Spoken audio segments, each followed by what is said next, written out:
আমার মা ইন্তেকালের সময় আমাকে বয়স ছিল 7 বছর আর 8 বছর।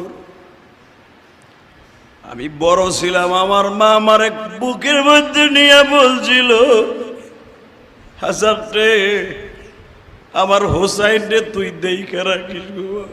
হাসান যেদিন কথা শিখলেন, বাবা এরা তুই অ্যাডভান্স সবকিছু শিখে ফেললেন। অল্প কয়েক মাস পরেই তারা কথা শিখে ফেললেন। হাসানের কথার মধ্যে কোনো জড়তা ছিল না।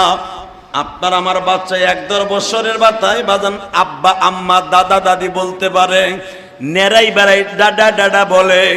কিন্তু হাসান যেদিন থেকে কথা বলা শিখছে, বাবা জান্নাতের এই যুবক কোনোদিন নেড়াইয়া কথা বলে নাই, জিব্বাই বাজে নাই। স্পষ্ট আল্লাহ, স্পষ্ট বাবা, স্পষ্ট দাদা, স্পষ্ট দাদি, স্পষ্ট নানা, স্পষ্ট নানি, হাসান হোসাইন ফাতেমার সব বাচ্চাগুলা স্পষ্ট কথা বলেছে।